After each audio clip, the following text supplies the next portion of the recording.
Think big for better career. Paradigm is a mental map or perception model. কিভাবে মানুষের মধ্যে এই 7টা অভ্যাস আসবে, কয়টা ধাপে আসবে, কিভাবে আসবে, এই যে ধাপগুলোর যে মাত্রা, এটাকে বলে প্যারাডাইম। একদম সিম্পলি আমরা প্যারাডাইম বলতে পারি এক লেভেল থেকে আরেক লেভেলে যাওয়ার জন্য যে মানসিক দৃঢ়তা বা যে যোগ্যতার দরকার, সেটাই হচ্ছে প্যারাডাইম। 7 হ্যাবিটস এর প্যারাডাইমটা কি বলে? 7 paradigm is an inside out. Inside out মানে কি? ভিতর থেকে বেরিয়ে আসে। আমরা যখন লুডো খেলি না, ছক্কা দরকার হয়, তখন আমরা কি করি? জুড়ে বলি। এই জুড়ে যে বলতেছি ছক্কা পাই, আমাকে কেউ শিখাই দিচ্ছে? ছক্কা কেউ উঠে কিন্তু ভিতর থেকে আসতেছে। শিখতে শিখতে এত বড় হয়েছি, মানে এমন কোনো কাজ নাই বা পড়ালেখার মধ্যে বলেন আর আমার কাজের জবের জায়গায় বলেন, সবকিছু শিখি, আসলে এগুলো থাকে না। তো আমি এই ট্রেনিং এর ফলে বুঝতে পারছি আসলে যে আমার পিছনে যে কাজগুলো করে আসছি, ওই কাজগুলো যদি আমি চর্চা না করি, কাজগুলা মানে ভুলে যাচ্ছি বা গ্যাপ পড়ে যাচ্ছে। তো আমি এই ট্রেনিং এর ফলে কি হয়েছে যে আমার সমস্যা কোন জায়গাগুলা, ওই গ্যাপগুলা খুঁজে পাইতেছি। আসলে আমি বিভিন্ন জায়গা থেকে, যে জায়গায় যেমন পড়াশোনা বলেন, কাজ বলেন, ওই কাজগুলা মানে একটা কাজ করতে কিছু সমস্যা পাইছি, বুঝতে পারিনি এতদিন যে আসলে আমার গ্যাপটা কোন জায়গায়। কিন্তু এখন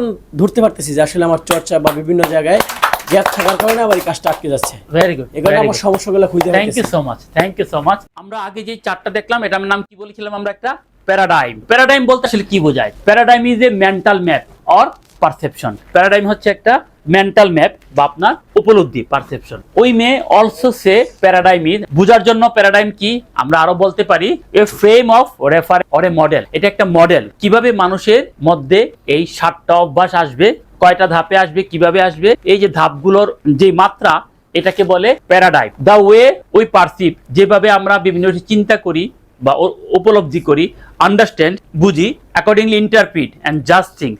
প্যারাডাইম হচ্ছে আমাদের পারসেপশন, আন্ডারস্ট্যান্ড, আমাদের ইন্টারপ্রিটেশন এবং জাজমেন্টের মাধ্যমে যেই জিনিসটা হয়। একদম সিম্পলি আমরা প্যারাডাইম বলতে পারি এক লেভেল থেকে আরেক লেভেলে যাওয়ার জন্য যে মানসিক দৃঢ়তা বা যে যোগ্যতার দরকার, সেটাই হচ্ছে প্যারাডাইম। এটা হচ্ছে একটা mental map or perception. The 7 habits paradigm is, 7 habits এর প্যারাডাইম কি বলে? মেন্টাল ম্যাপ বা পারসেপশনটা কি বলে? 7 paradigm is an inside out. Inside out মানে কি? ভিতর থেকে বেরিয়ে আসে। 7 ভিতর থেকে আসার বিষয়টা বিভিন্ন রকম ভাবে আসে। আমরা যখন লুডো খেলি না, লুডো খেলতে গেলে আমাদের যখন ছক্কা দরকার হয়, তখন আমরা কি করি? খুব আস্তে বলি না, ছক্কা, না কি করি? জোরে বলি। এই জোরে যে বলতেছি ছক্কা পাই, আমার কি কেউ শিখাই দিচ্ছে? আচ্ছা, যখন তাহলে ছক্কার জন্য আমি ছক্কা বলে আমি দেই, ছক্কা কেউ উঠে কিন্তু ভিতর থেকে আসতেছে। ভিতর থেকে আসার ব্যাপারটা আমি বলতেছি। ভিতর থেকে আসার জিনিসটা কি? যখন এক দরকার হয় তখন কি বলি? তখন আস্তে আস্তে দেই। কেন? তখন কেন জোরে দেই না? আমার ভিতরে ওই জিনিসটা সেট হয়ে গেছে। 7 হ্যাবিটসটার কথা বলা হচ্ছে এটা ইনসাইড আউট, ভিতর থেকে এরকম ভাবে ভালো জিনিসটা সেট হয়ে আসে। তো the 7 habits paradigm is an inside out approach to personal and interpersonal effectiveness. ভিতর থেকে আসতে হবে আপনার ব্যক্তিগত, ইন্টারপার্সোনাল মানে কি? আরেকজনের সাথে যে যোগাযোগ করেন, নিজের সাথে নিজে কমিউনিকেশন, পার্সোনাল। আর ইন্টারপার্সোনালটা হচ্ছে কি?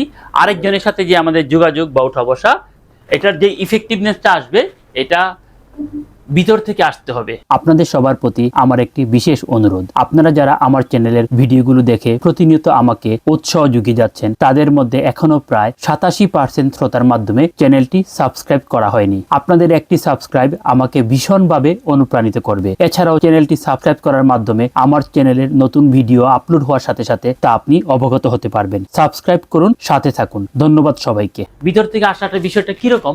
যেমন আপনি ছোট বড় সবাইকে আপনি সিদ্ধান্ত নিলেন কি এখন থেকে সালাম দিবেন, আপনি সালামের অপেক্ষা করতেছেন না, আপনি দেখলেই কি বলেন? আসসালামু আলাইকুম, তাই না? তার মানে কি? আপনার পার্সোনাল ইন্টারপার্সোনাল ইফেক্টিভনেস কি হচ্ছে? বাড়তেছে। কি কারণে? ইনসাইড অ্যাপ্রোচের কারণে। আপনার ভিতরে আগে এই জিনিসটা বসতে হবে। আমাদের শ্রমিকদের প্রতি মানসিকতাটা কি ছিল? এই ট্রেনিং এর মাধ্যমে কি আমাদের আলোচনা মাইন্ডটা চেঞ্জ হচ্ছে কিনা? একটু সুমন, চেঞ্জ হচ্ছে। ওকে, একটি কথা সব সময় মনে রাখবেন, জীবনকে সফল ও সার্থক করার জন্য সব সময় লার্নিং মোডে থাকুন এবং যা শিখলেন বাস্তবে তা প্রয়োগ করার চেষ্টা করুন। ভিডিওটি থেকে যদি আপনি কোনোভাবে উপকৃত হয়ে থাকেন তাহলে লাইক করুন এবং কমেন্ট বক্সে আপনার মূল্যবান পরামর্শ দিন। এরকম লাইফ চেঞ্জিং ভিডিও সব সময় পাওয়ার জন্য সাবস্ক্রাইব করে বেল আইকনটি প্রেস করে রাখুন, যাতে করে এই চ্যানেলের সব ভিডিও সহজে আপনার নিকট পৌঁছে যায়। এতক্ষণ ধৈর্য ধরে ভিডিওটি শোনার জন্য আপনাকে অনেক ধন্যবাদ। Think big for better life.